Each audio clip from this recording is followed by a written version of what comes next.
Buenas tardes, estamos con Agustín Laje. Agustín es politólogo, ensayista, es un destacado luchador por las ideas de la libertad.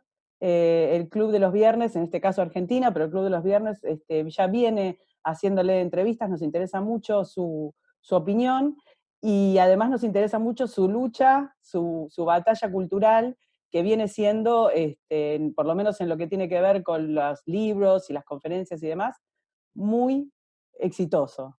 Así que, ¿cómo estás, Agustín?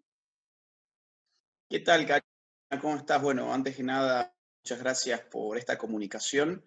Y sí, a mí ya me habían invitado desde el Club de los Viernes de España, y así que ahora es un gusto estar también con la versión argentina del Club de los Viernes. Está bien.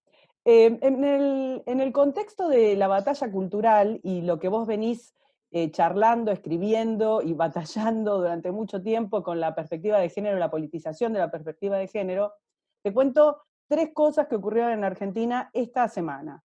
Una de ellas es la obligatoriedad para cualquier persona que de ahora en adelante se asocie con otro, quiera poner una fundación, una sociedad de cualquier tipo, de la paridad de género. O sea que si alguien tenía un compañero, un amigo, un compañero de trabajo, se quería asociar para alguna cosa, va a tener que poner además dos mujeres necesariamente, sacarlas de abajo de una baldosa, sea como sea.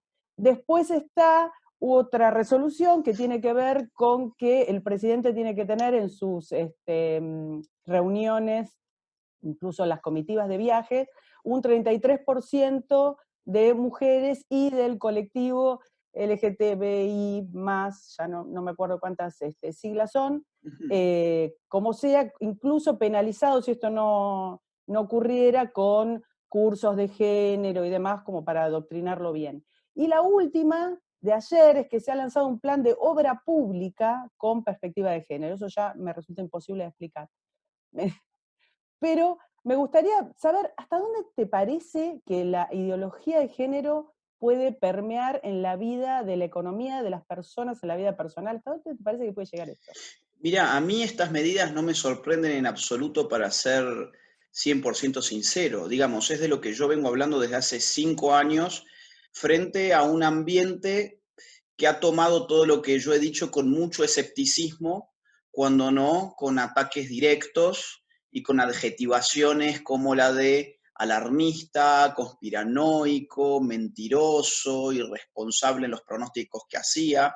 Y lo que he venido diciendo desde hace 5 años, bueno, se está cumpliendo en materia de género, que no es ni más ni menos que un avance totalitario de la perspectiva de género, que no tiene nada de lúdica, no tiene nada de frívola, no tiene nada de bien intencionada, sino que es una perspectiva ideológica que va recubriéndolo todo, empezando por el espacio de lo público estatal y terminando en el espacio de lo privado y de lo más íntimo incluso de la ciudadanía. Esto yo, insisto, lo empecé a decir ya en 2015, frente a mucha gente que en principio tendría coincidencias conmigo, por ejemplo, en cuanto a la defensa de la libertad económica, y que generalmente son economistas liberales, que tienen, no sé, una inclinación muy curiosa a hablar de temas de ciencia política, de filosofía y de sociología, cuando en verdad no están preparados para eso. Pero bueno, ellos por alguna razón piensan que sí. Vos fíjate, en mi caso yo nunca hablo sobre variables macroeconómicas, porque si bien estudié bastante economía para ciencia política, entiendo que mis limitaciones en la ciencia económica no me permitirían hablar de eso. Pero bueno, mucha de esta gente ha hablado de que la perspectiva de género en verdad era liberal, era, digamos, emancipadora, liberadora, y que todo lo que yo había pronosticado era simplemente una reacción de un ultraconservador, ultramontano, que odia a los homosexuales y que entonces quiere, no sé, ponerlos en la hoguera, más o menos, ¿no? Bueno, no. Lo que yo dije en su momento es que esta ideología no solamente configura una agenda política estatal, sino supraestatal, es decir, internacional, por no decir global, que va permeando todos los circuitos estatales, en el sentido de terminar totalizando la experiencia de la vida pública, privada e íntima de las personas. Entonces, cuando empezamos, por ejemplo, con el cuento de las cuotas de género en la representación legislativa, yo ya en ese mismo momento dije, bueno, cuidado, que no recuerdo si fue año 2017 quizás, 2016, 2017 creo, yo ya ahí me acuerdo que dije, cuidado con esto, porque esto va a desembocar después, por ejemplo, en cuotas de género, ya no en un órgano del poder estatal, sino en las propias empresas privadas. Y bueno, es lo que ha pasado esta semana. Eh, Ahora uno queda supeditado en su negocio a responder a una ingeniería social que dictamina de antemano quiénes deben integrar una plana empresarial o en el marco de una fundación o de una asociación civil, una entidad, digamos, una persona jurídica, en virtud de con quién se acuesta esa persona o con quién no. Lo cual es, digamos, realmente una estupidez, o en virtud de qué tiene entre las piernas, por ejemplo, ¿no? Bueno, Lo porque cual no deja de ser. son las dos perspectivas, ¿viste? Porque, digamos, tenés como una especie de ideología de género de los años 50, binaria, y después Ujú, tenés la otra que agrega al colectivo de las disidencias sexuales, en la cual ya tenés todo el grupo de géneros, ya no sé por qué número van, pero viste que entre ellos mismos están exacto. peleados. Bueno, es que justamente, a ver, el feminismo de los 50, con Simone de Beauvoir a la cabeza, abre una puerta, abre una caja de Pandora, digamos. Con aquello de no se nace mujer, llega una a serlo, se constituye un feminismo que va exacerbando la dimensión cultural del ser mujer por sobre las características biológicas definitorias de un ser esencialmente femenino. Ese feminismo va, digamos, encontrando que la presunta subordinación de la mujer al patriarcado está dada por condiciones culturales y entonces lo más rico del ser mujer en verdad no son sus condiciones biológicas, sino sus condiciones culturales, que son en definitiva las que explican la opresión de la mujer. La que explican el ser un segundo sexo, como llama Simone de Beauvoir, incluso en el título de su libro más importante. Entonces, ese feminismo, digamos que en algún momento fue binario y que entendió que la mujer oprimida o no oprimida, era una mujer en tanto que tenía una especificidad natural, biológica, dada desde el nacimiento, e incluso hoy sabemos que está dada desde la propia concepción, en tanto en cuanto su calidad de mujer ya viene determinada desde la concepción a través de la configuración cromosómica. Bueno, todo eso ya no importa hoy para ese feminismo, en la medida en que el ser mujer es un aspecto subjetivo cultural. Entonces, este feminismo evoluciona hacia una deconstrucción de la mujer y de lo femenino que termina en la década de los 90 y más concretamente en el año 95 en la conferencia de la mujer de la ONU en Pekín, termina diciendo, la agenda feminista tiene que incorporar la agenda LGBT. Y uno dice, pará, ¿cómo? La conferencia de la mujer de la ONU de 95 se va a hacer cargo ahora de la agenda LGBT, que después va a ir hinchando sus siglas, como vos bien lo dijiste, LGBT, LGBTI, LGBTIQ, LGBTTQI, LGBTTQI+, ¿no? Y ese más ya se lo ponen porque, bueno, ya no podemos seguir agregando más letras a la sigla. Entonces, ese feminismo se hace cargo finalmente de esa agenda y ahí para mí es el punto en donde la ideología de género eh, experimenta su clímax, ¿no? En esta alianza entre mujeres feministas y colectivos LGBTTQI+, generan en la política pública, en este caso, cuotas en ambos sentidos. Si sos mujer, tu cuota. Si te acostás con este o con aquel, tu otra cuota. Lo que a mí más me llama la atención no es tanto, digamos, las cuotas, porque como te digo, lo vengo anticipando desde hace 5 años, Claro. sino que lo que me llama la atención es algo que yo no preveí, que yo no tenía en mente, que era una cuota igualitaria, es decir, el 33%, para un colectivo que es minoritario. O sea, hay una desproporción incluso en la representación en la ingeniería social que se ha configurado al calor de esta política pública. Porque si vamos a tratar de representar igualitariamente, la representación tendría que ser proporcional a la existencia de los individuos en un marco social. Si decimos mitad hombre, mitad mujeres, bueno, más o menos existe 50-50 de mujeres y hombres. En general, siempre hay en las sociedades un poquito más de mujeres, más o menos es 51-49, 52-48, pero ok, redondeemos, 50-50.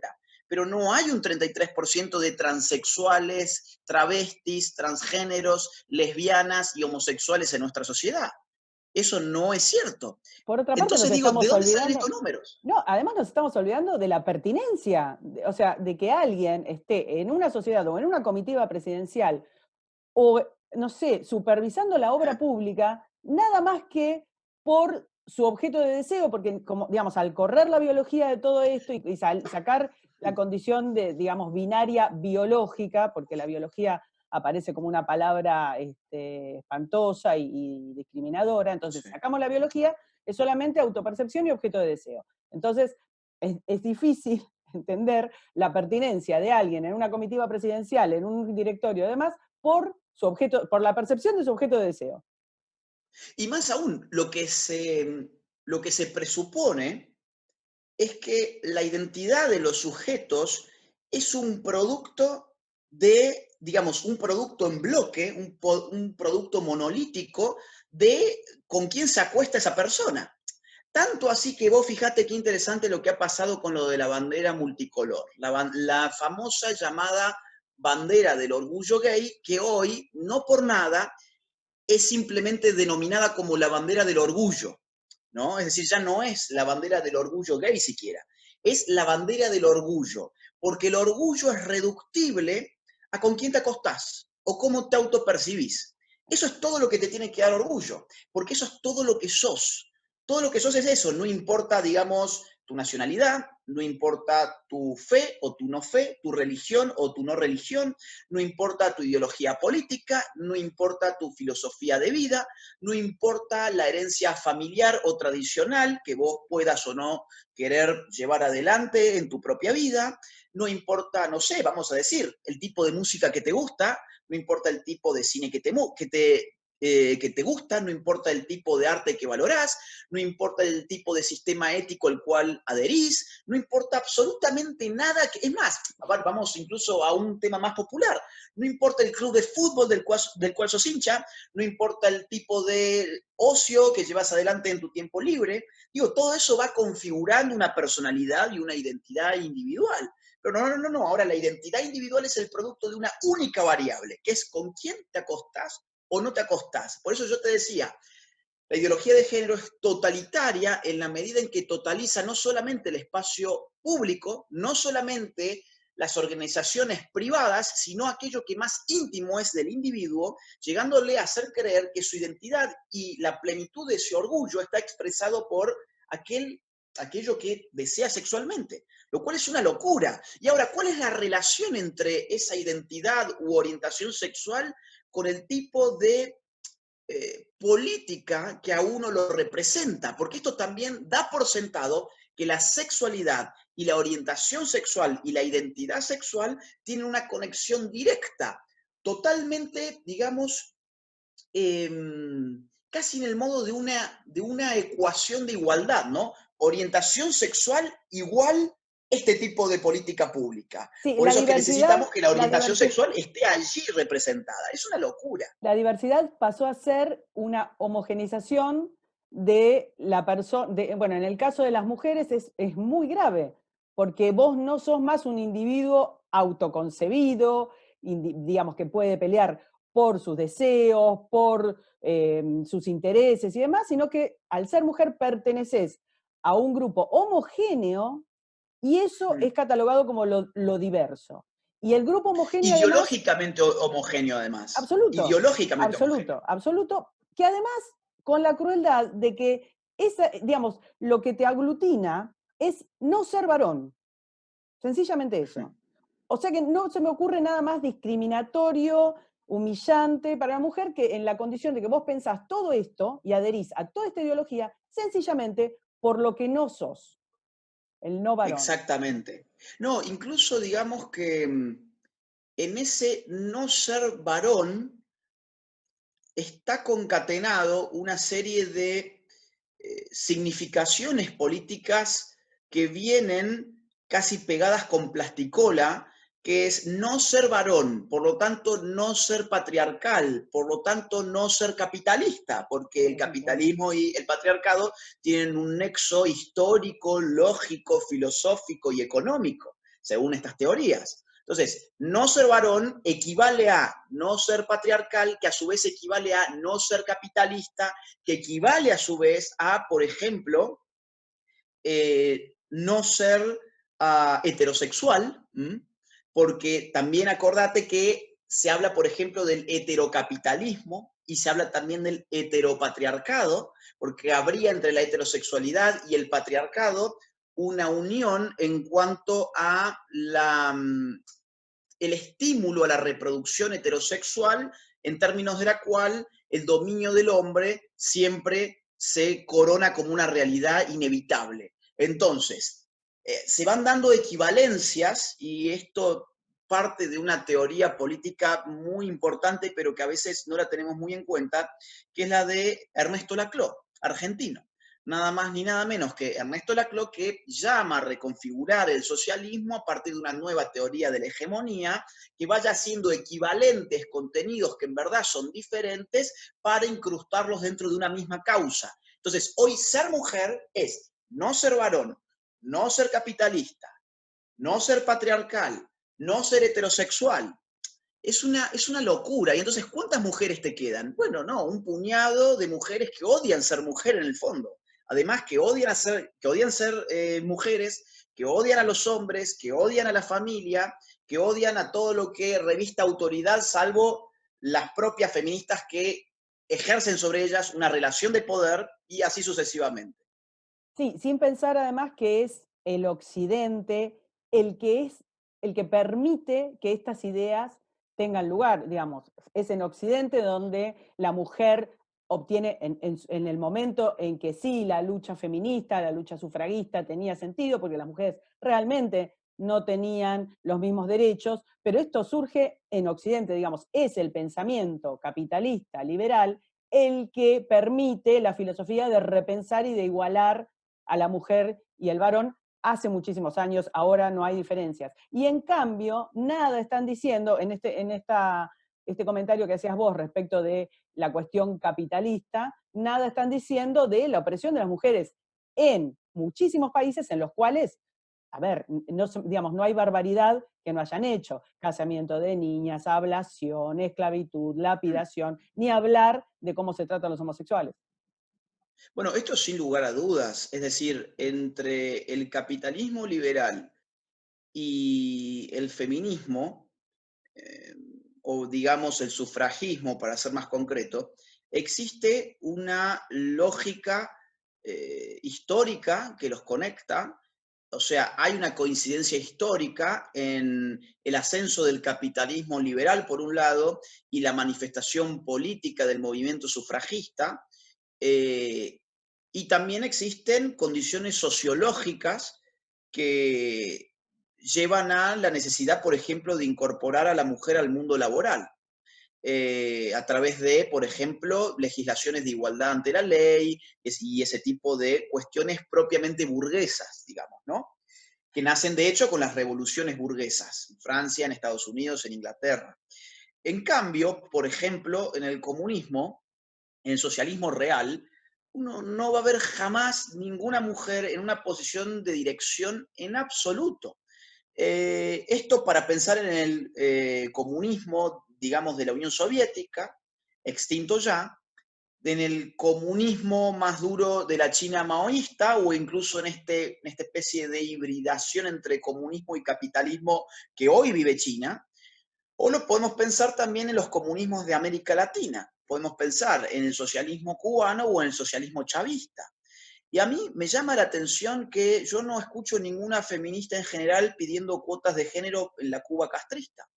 Yo no escucho a ninguna feminista hablando de dónde está la representación feminista y LGBTTIQ+, en, digamos, el esquema de poder chavista, con Nicolás Maduro ahora a la cabeza.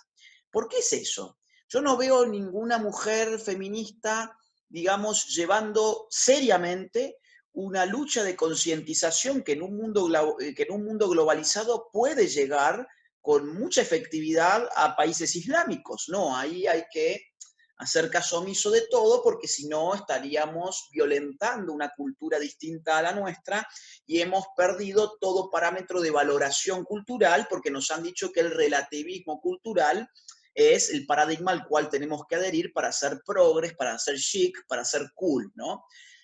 Para ser políticamente correctos. Entonces, cuando vos empezás a ver todas estas cosas, te das cuenta que el movimiento feminista hoy es una farsa que está al servicio del progresismo, que está al servicio de las izquierdas y que se acelera cuando las izquierdas toman el poder. Entonces, esto otra vez, y perdón que sea autorreferencial, pero te imaginarás que yo he tenido durante 5 años ataque tras ataque tras ataque de mucha gente que supuestamente eran amigos de batalla, y bueno, otra vez tengo que decir, perdón, pero lo dije. Es decir, el libro nuevo de la nueva izquierda prevé que los gobiernos de izquierda van a acelerar más esta agenda que los gobiernos de centro, centro derecha o derecha. Daría la Con lo cual, perdón, creo que se ha trabado, ¿no? Ahí estamos. Digo que lo que prevé el libro negro de la nueva izquierda es una aceleración de estas políticas cuando la izquierda toma el poder, una aceleración relativa por lo menos en comparación con las agendas cuando el centro derecha toma el poder. Daría la impresión de que todas estas medidas, micromedidas de interferencia en la vida de las personas, va como sembrando el camino para que en algún momento se dé por muerto legalmente la igualdad ante la ley. O sea, que en algún momento este supremacismo sea institucional. Bueno, digamos, todo eso ya está anunciado hace rato, ¿no? No solamente en clave de género, sino en otros países lo tenés en clave de etnias, por ejemplo, en Bolivia, ¿no? Donde hace rato ya hay un Estado plurinacional, donde la igualdad ante la ley está afectada por tu pertenencia tribal, digamos. O, por ejemplo, en Estados Unidos, donde todo parece encaminarse hacia un aniquilamiento de la igualdad ante la ley por razones raciales. Ahora, la agenda de género es la que más efectiva ha sido en este sentido, porque todas las sociedades tienen hombres y mujeres. En todas las sociedades hay homosexuales y transexuales. Con lo cual, claro, no en todas las sociedades tenemos grupos tribales. Claro. No no en todos los países tenemos, digamos, grupos raciales. Por ejemplo, el caso de Argentina. No es un problema, en principio, la raza. O en principio no sería un problema, habría que ver hasta qué punto el tema tribal, como por ejemplo en Chile, ¿no? Entonces, digamos que el tema del género es el El más caballo de rendidor. Troya, es mucho más rendidor porque es universal. Claro. Digo, porque el hombre y la mujer digamos, entidades universales. Entonces, se puede aplicar en cualquier lado y es un caballo de Troya, digamos, para poder entrar y terminar de reventar la propia noción de igualdad ante la ley, que es lo que es de cuota, va en este sentido.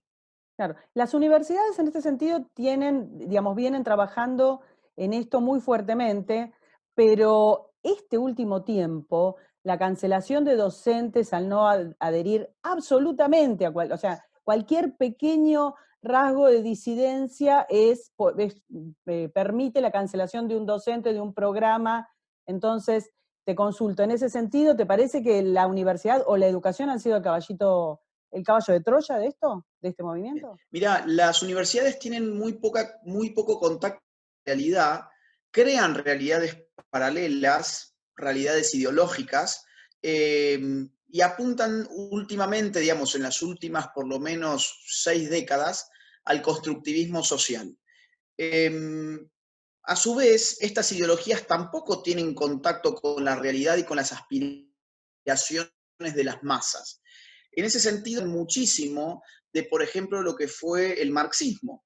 Digo, el desarrollo de la teoría marxista quedaba respaldada por una realidad que es indiscutible, que es el de la formación de una clase obrera mayoritaria. El marco de la revolución industrial desencadena la cuestión social, problemas de hacinamiento, digamos, de un trabajo de 12 horas por día, de 14 horas por día, de mala alimentación.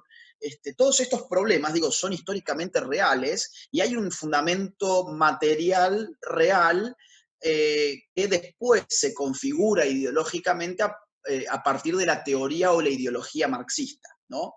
Pero en su fundamento había una conexión con un grupo mayoritario de personas que podía ser representado por esa ideología. En cambio, lo que pasa ahora con el LGBT, por ejemplo, o con el feminismo, o incluso con la cuestión racial en los Estados Unidos, es que más que ser el mundo ideológico el que reacciona a una realidad, es la realidad la que termina reaccionando a la digitación del mundo ideológico. Por eso este ideológico está cada vez más sumergido en la cuestión minoritaria. Fíjate vos que la lógica de la izquierda está completamente invertida.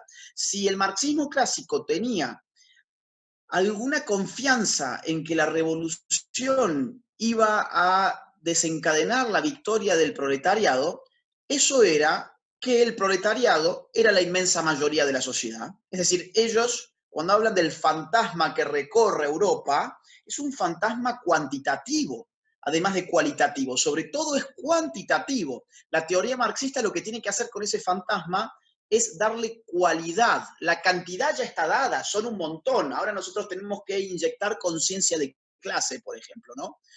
Ahora, la izquierda hoy, al revés, lo que busca grupos minoritarios. Selecciona no a partir de dónde está la esperanza mayoritaria de una revolución, sino dónde está la esperanza de una minoría que sea instrumentalizable por las teorías de estas nuevas izquierdas, que en efecto, y por lo tanto, tienen una sobrerepresentación en el mundo académico, son las que hoy manejan, yo te diría desde los 60 a esta, manejan académicos, sobre todo en las áreas de humanidades y de ciencias sociales, todo lo que es filosofía, ciencia política, Sí, Agustín, antropología, nosotros historia.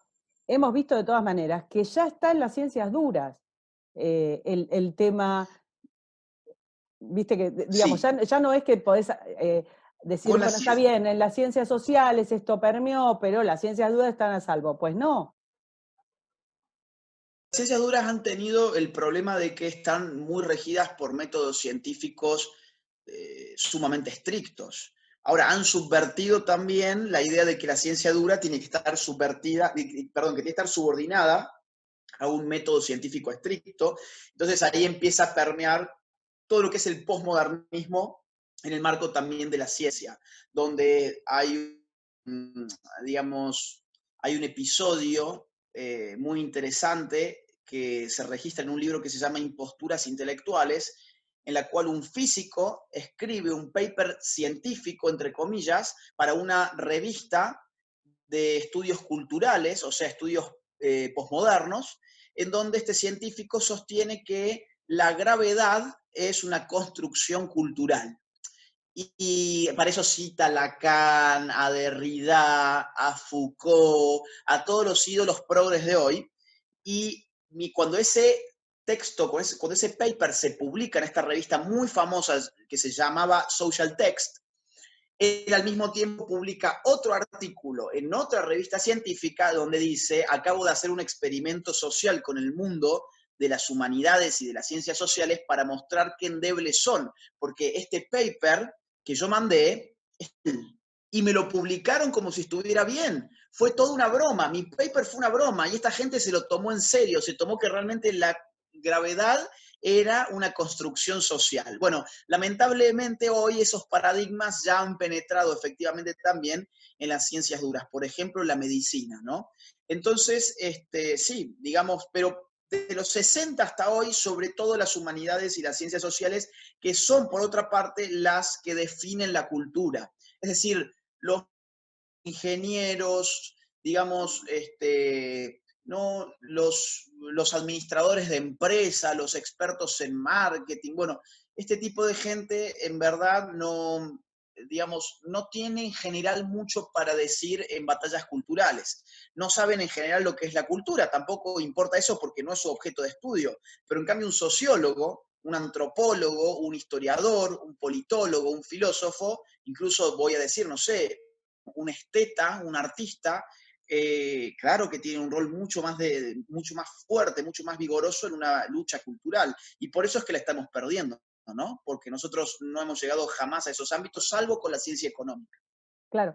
Te llevo un poco al terreno de la política. Vos vivís entre España y Argentina, son 2 países que en este momento están atravesando, un periodos de gobierno socialista, y ¿ves similitudes, y diferencias en las agendas sobre, bueno, política, cultural y económica? ¿Cómo los ves? ¿Cómo los podrías comparar? Hay una diferencia institucional muy fuerte, en tanto y en cuanto la Argentina es soberana en aspectos macroeconómicos y España no lo es.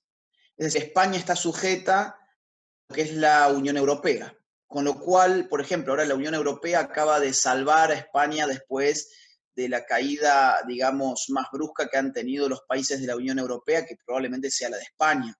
Lo han salvado con millones y millones de euros y habrá que ver en qué se lo gasta esta gente. Entonces, institucionalmente, el populismo socialista en España no sería tan fácil de llevar adelante como en países como Argentina, o ni hablar como en países como Bolivia, Ecuador, Venezuela. Eh, no obstante ello, digo, porque para hacer populismo necesitas, entre otras cosas, tener la posibilidad, por ejemplo, de disponer de políticas macroeconómicas que puedan hacer buen clientelismo, ¿no? Y eso en España, en principio, no habría, por ejemplo, margen para que haya inflación, o inflación como lo hay en nuestros países, Claro. para que se imprima, digamos, la vieja peseta, ¿no? No, eso ya no existe más. Ahora bien, el estilo político es populista y es socialista. No nos olvidemos que en España gobierna el PSOE en una alianza con Podemos, Claro. es decir, está Sánchez como presidente y está como vicepresidente Pablo Iglesias, y que entonces se ha juntado lo que es la centroizquierda y la izquierda más extremista en una forma política en la cual la izquierda más extremista termina teniendo necesariamente más peso que la izquierda más de centro. Eh, y en Argentina lo que hay, digamos, es un estilo político muy similar. Tenemos un rejunte entre la centroizquierda peronista en cabeza de Alberto Fernández como presidente de Argentina y, digamos, una izquierda radical en la figura de Cristina Kirchner como vicepresidente y toda la gente que ella ha puesto en el gobierno nacional. Y la reactivación de la cámpora, la reactivación de grupos intelectuales que sirven a la hegemonía cultural del proyecto político del kirchnerismo, como por ejemplo en este caso el Instituto Patria. No sé si Carta Abierta está produciendo algo más o está, digamos, hoy el Instituto Patria es un reciclado de aquello, lo que es el rol de liderazgo de esta gente también en el Grupo de Puebla. Entonces yo te diría, económicamente en España hay trabas institucionales supraestatales, en Argentina no las hay, pero el estilo populista de izquierdas es el mismo en ambos países. ¿Y por qué te parece que en ese contexto pudo haber nacido en España un Vox que, como llega a Argentina, llega como una especie de populismo ultraderecha y todos los adjetivos que ya sabes que les ponen, y no ocurrió eso en Argentina? Bueno, por varias condiciones. Hay un problema esencial en España que no está dado en Argentina, que es el problema migratorio. Digo, para hacer política uno tiene que comprender que en alguna medida la política es un juego entre ellos y nosotros. Y en todo caso, la habilidad discursiva de marcar la división entre ellos y nosotros dependerá de los distintos contextos. derecha en España planteó la ruptura de leyes y nosotros en función de muchas variables que la derecha en Argentina prácticamente inexistente, acorralada y transformada en un libertarianismo, digamos, de extremo centro, no se ha animado a hacer y por eso en Argentina han dado tan mal y por eso en España, por ejemplo, la cuestión migratoria. Como digo, bueno, en Argentina no podemos trazar esa barrera, esa, digamos, esa contradicción, porque no tenemos un problema todavía, en principio, en ese sentido. Fíjate que en algún momento se quiso trazar con el tema de los extranjeros que van a Argentina a usufructuar la educación pública que pagamos todos, o incluso los extranjeros que van a Argentina a usufructuar la salud pública que pagamos todos. Bueno, eso que en algún momento Pichetto, incluso cuando quiso marcar su giro hacia la derecha, lo intentó. En general, no, yo no sé por qué es visto por los liberales como una cosa espantosa, cuando al revés tendríamos que estamos en calidad de siervos del Estado, somos además siervos de personas que ni siquiera forman parte de la ciudadanía que mantiene nuestro Estado. O sea, digo, esto se puede traducir en términos liberales, pero el liberalismo de Argentina hoy es una experiencia demasiado izquierdista como para poder asumir estas cosas. En cambio, en España no. En España han tenido la valentía de decir, bueno, acá hay un migratorio, acá hay una migración ilegal que está transformando la especificidad cultural del español, que en pocas generaciones, además por la baja tasa de natalidad de los españoles, va a tener una sobrerepresentación política, con lo cual va a tener fuerza electoral como para dirigir el destino político y económico de nuestra nación, de nuestra gente, y nuestra cultura española no va a ser una cultura que en todo caso reciba al extranjero para compartirle su cultura, sino que va a quedar subordinada a la cultura del extranjero que llega a España a imponer su propia cultura. Esto se experimenta ya en muchos países de Europa, donde se ha obligado, por ejemplo, a sacar los crucifijos incluso de colegios católicos, porque si había algún alumno musulmán, este último podía ofenderse, o incluso en algunos sitios donde han generado muchos problemas, por ejemplo, comer cerdo. Ha habido un caso, si mal no recuerdo, en Alemania, donde una persona tuvo un gran problema por comer bacon, panceta le diríamos en Argentina, en un metro, en un subte. Bueno, este tipo de cosas, digo, ya se empiezan a ver claramente, ¿no? Y entonces Vox lo que hizo fue marcar esa contradicción y se ve que esa contradicción estaba en el ánimo de... Es decir, había mucha gente que no estaba viendo bien cómo se estaba transformando su patria a partir de una migración que es ilegal en su gran mayoría y que por otra parte, no está bien reglamentada aquella que está legalizada. Y al revés, empieza a reglamentar la propia condición de vida de los locales. Claro. Y en Argentina, insisto, estas condiciones sociales no existen. Pero además Vox se animó a hacer algo más, a generar una entre ellos y nosotros en términos de la problemática de género. Entonces, ya no dijo, como suele ocurrir, por ejemplo, con la derechita cobarde de Argentina o el centro derechismo cobarde de Argentina, en el cual puede caber muy bien tanto el PRO como Liber Progres, digámoslo así, de extremo centro, eh, los cuales, bueno, con el tema del género les da pánico y entonces cada vez que se meten solamente se meten para tratar de favorecerlo. O que, por ejemplo, cuando se tienen que definir en torno del tema feminista, ellos quieren ser también feministas. Entonces, no, nosotros también somos feministas, no nos dejen fuera del club, solamente que les prometemos, somos de los feministas buenos, no somos de las feministas que van y hacen caca en el altar de la iglesia y que tiran una bomba molotov contra un edificio público. Somos de las feministas súper buenitas, las feministas liberales. Hurra por nosotros. Y esto es una tontera, digamos, porque el feminismo que ellos reclaman para sí es un feminismo que tiene siglos de haber sido extinto. Reivindicativa histórica puede estar muy bien. Ahora, como un input a tu identidad política es muy pobre en sus significaciones y en su capacidad de representar problemáticas actuales.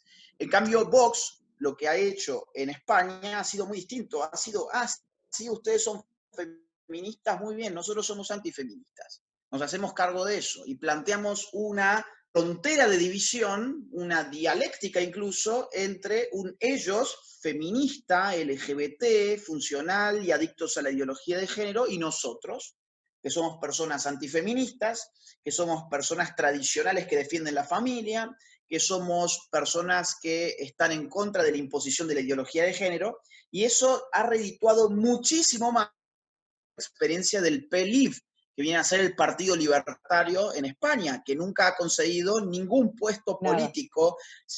Ha sido un grupo de amigos. Y bueno, sí, es un grupo de amigos, ¿por qué? Porque no se conectan con ningún grupo social, digamos, que tenga la capacidad de llevarte políticamente al poder. En Vox sí lo ha sabido hacer. Y en Argentina no hay esto todavía muy claro. Lo pudo haber con el aborto, por ejemplo. Fíjate, eso es muy interesante. Lo pudo haber con el aborto. Fue el tema uno de la agenda política de los últimos 2 años. O sea, hasta hoy seguimos hablando de que si Fernández manda o no manda el proyecto de aborto. Hace 2 años que la agenda política tiene un tema que es el tema máximo, indiscutible, que es el aborto. Ahora, qué bárbaro. Fíjate vos, en el PRO, como centro derechismo ultracobarde, no se han expresado con ninguna claridad, no han tomado ninguna bandera. Fue, bueno, no sabemos, que cada uno vote como quiera, no tenemos ninguna posición partidaria. Y en lo que es el mismo, que está más preocupado y únicamente ocupado en la cuestión económica, considera que el aborto no es un problema relevante. Ahora, vos fijate esa desconexión con la política. De hecho, hay experiencias políticas que están gestándose de este sector que ya han dicho, nosotros no vamos a decir nada sobre el aborto, porque el aborto no es un tema importante. ¿Cómo que no es un tema importante? Se la pasan hablando de Bitcoin, como si el Bitcoin tuviera alguna inserción política masiva, y no hablan del tema que ha inundado las calles con las manifestaciones sociales más grandes de los últimos 2 años. El tema omnipresente en los medios de comunicación para este tipo de liberalismo no es un tema relevante.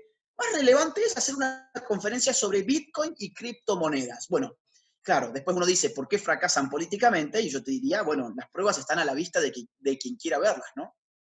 En un momento, una entrevista que vos habías dado, hablabas de populismo y decías, bueno, no hay que temerle a la idea de populismo como construcción política, porque es una forma de comunicación. Quizás esa cosa como extrasensible al populismo, a llegar a los temas, otro tema que es fundamental es el tema de la seguridad, que tampoco se mete el liberalismo en general y que es un tema acuciante para la sociedad argentina, tampoco lo toman, ¿no?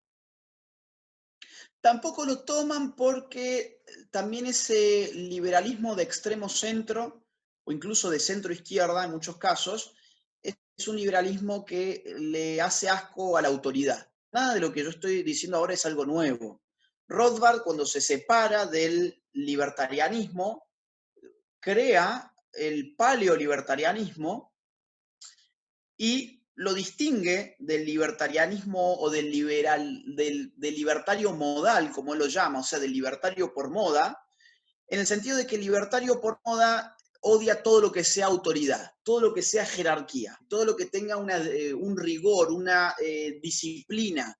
Todo eso el libertario modal, que hoy diríamos, en vez de libertario modal, diríamos liberprogre, lo detesta. Entonces, claro, ¿cómo va a pedir más mano dura? ¿Cómo va a pedir mano dura un tipo que detesta todo lo que sea jerárquico, uniformado, todo lo que tenga autoridad?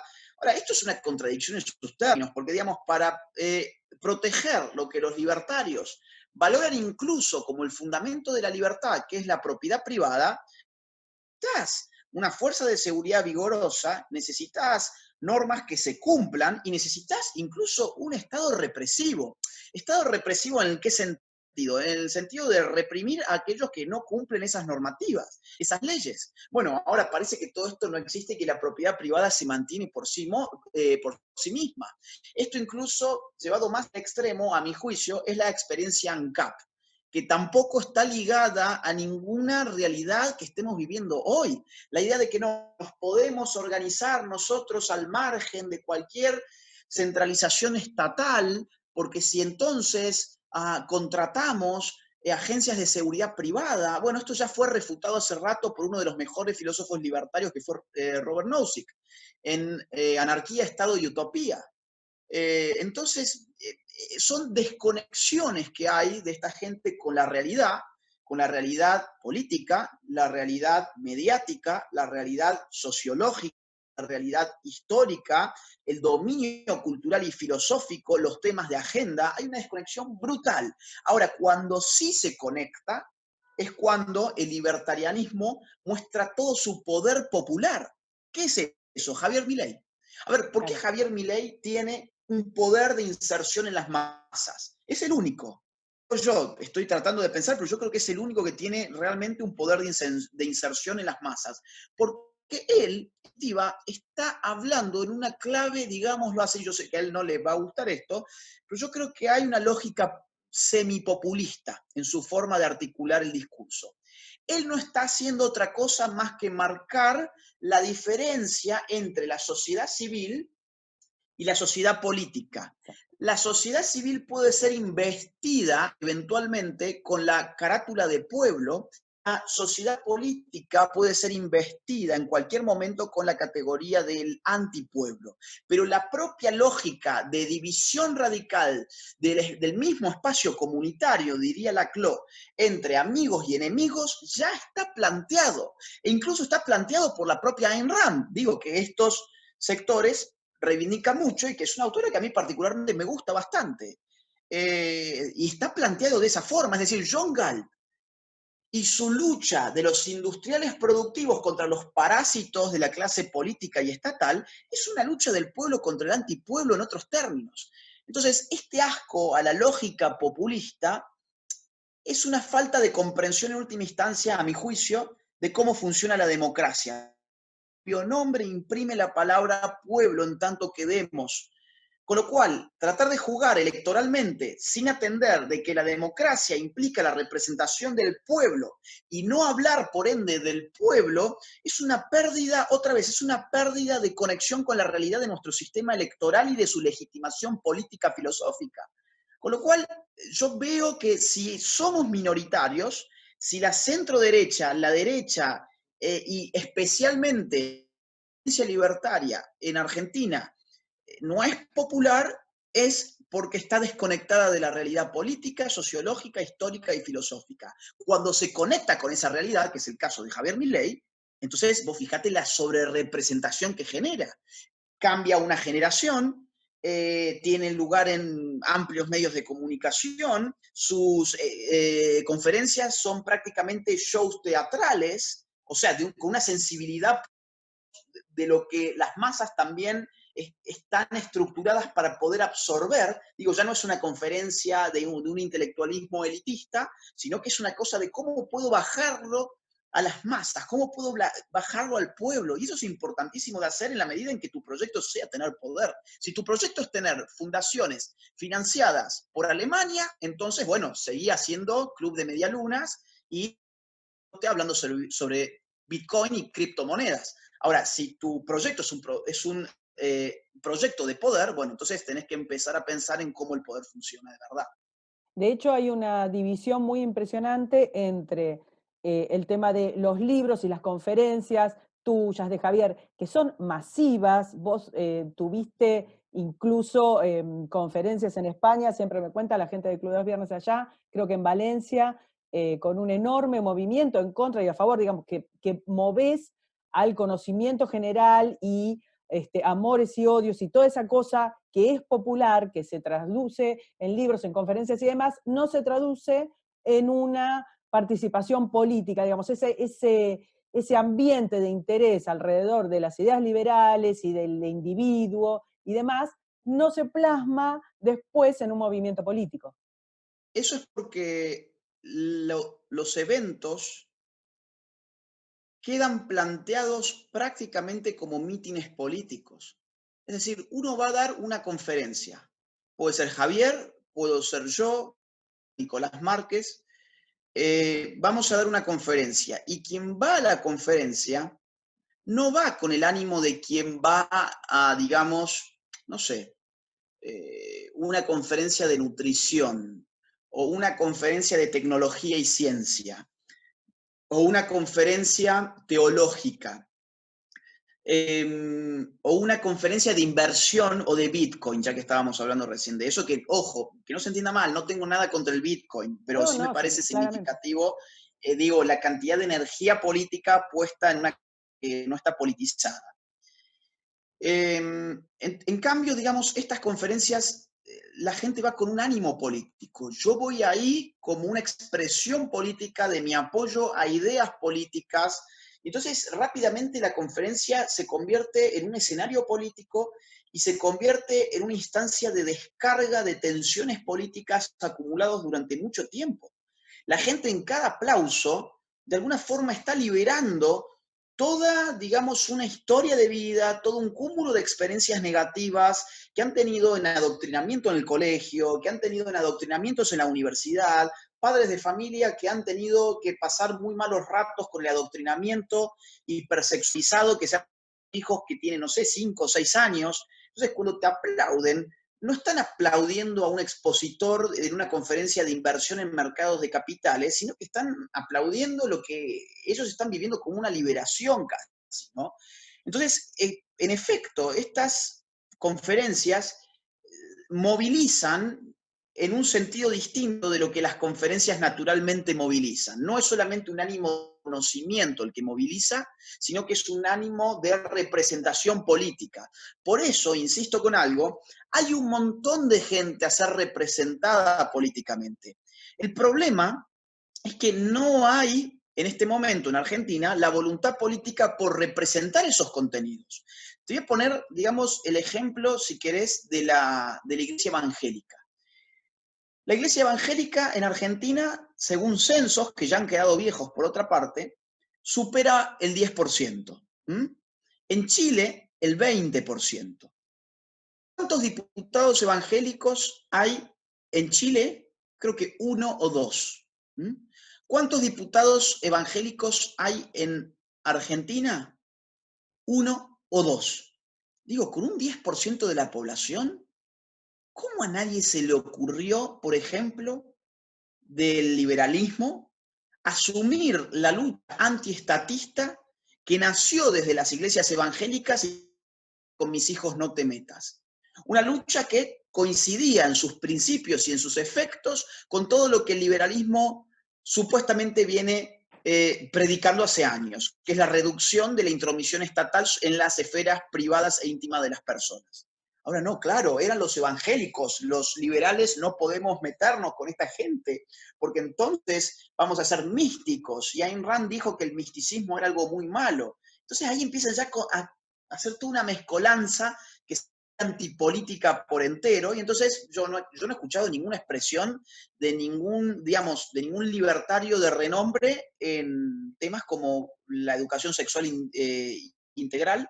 Nunca he escuchado ninguna expresión sobre el movimiento de con mis hijos no te metas, salvo alguna cosa muy colateral y muy despegada de la realidad, como es decir, bueno, sí, yo quiero un sistema de vouchers. Bueno, sí, antes del sistema de vouchers, digamos, hay que hacer otro tipo de cosas, porque decir yo quiero el sistema de vouchers es decir, bueno, yo quiero que todos seamos ricos. Bueno, sí, hay todo un proceso hasta llegar a eso.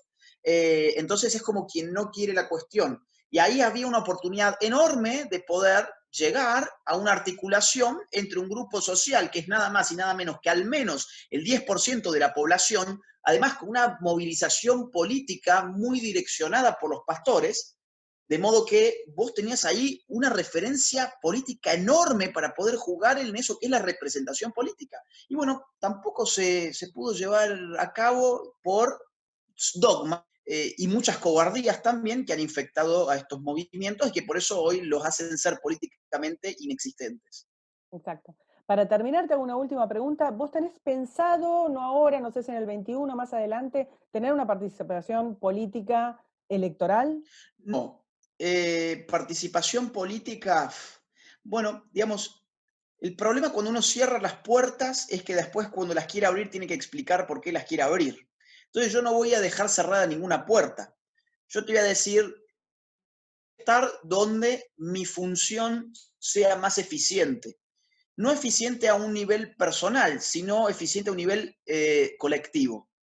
Y acá, claro, este sería otro de los grandes dogmas que yo estaría un poco contrariando, ¿no? El dogma de que el individuo tiene que velar por su propio interés y nada más que su propio interés, porque cuando no es su propio interés el que indica su norte, entonces es una inmoralidad. Bueno, no, a ver.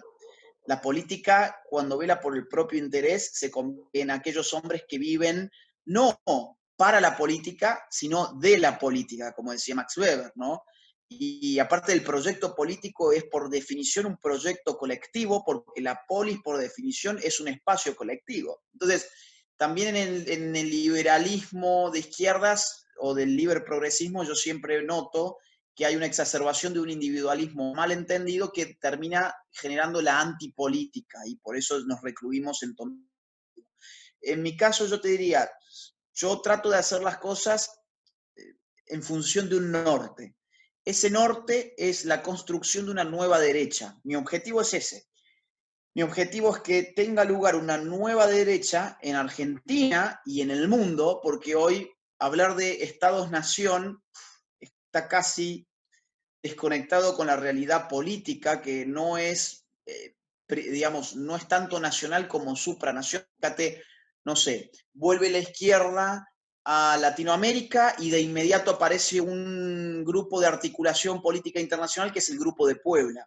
Antes tenías al Foro de San Pablo, ¿no? Y así, la izquierda siempre ha jugado con una dialéctica entre lo nacional y lo supranacional, que la derecha lamentablemente no. Por ejemplo, una nueva derecha que se conecte con la derecha de Brasil, con la derecha de Paraguay, con la derecha de Perú, con la derecha de Uruguay, con las experiencias de la derecha mexicana, con las experiencias de la derecha española.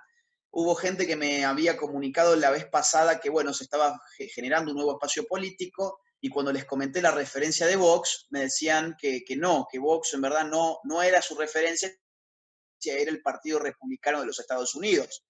Ahora, muy bien, otra vez, la desconexión ¿no? que existe entre lo que es la experiencia del Partido Republicano, que es una experiencia histórica, es una experiencia de de más de un siglo, es una experiencia que ha puesto a presidentes de los Estados Unidos, es una experiencia política que hoy gobierna los Estados Unidos, que tiene una financiación incalculable, una burocracia y un aparato funcionando desde hace mucho tiempo. Bueno, si vos querés inspirarte en algo, te recomiendo que seas un poco más modesto, ¿no? Que pongas un poco, es como que yo diga, bueno, yo quiero jugar al fútbol, mi punto de referencia es Messi. Bueno, sí, no vas a ser Messi. Mejor buscate un punto de referencia un poco más realista, ¿no? Digo, a mí me llama la atención la desconexión con la realidad política, histórica, sociológica y filosófica. Yo creo que una nueva derecha se tiene que basar en una experiencia en una relación de experiencias supranacionales con puntos de referencia que tengan algún punto de contacto con tu cultura y con el nivel de desarrollo político de lo que vos querés llevar adelante. El desarrollo de una nueva derecha hoy en Argentina es nulo, vamos de francos, es nulo. En otros sitios, en España, el caso de Vox es la tercera fuerza nacional.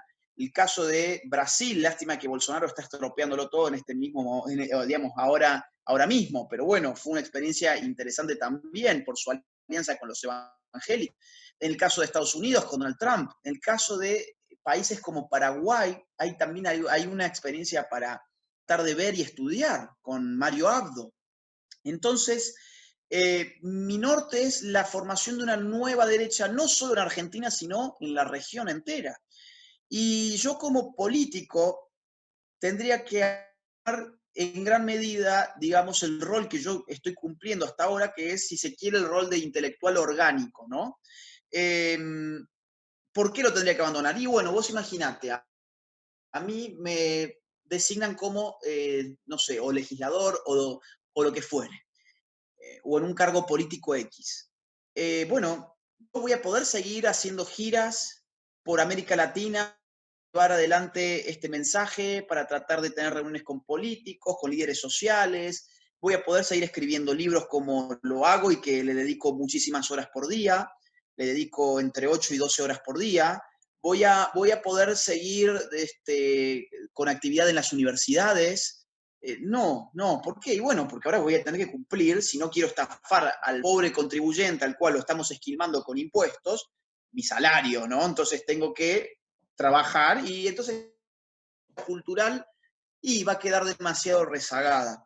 Y hoy creo que yo, por lo menos, sirvo más en una batalla cultural, en un marco en el cual la derecha no hace más que hablar de economía. Bueno, yo trato de hablar de otros temas.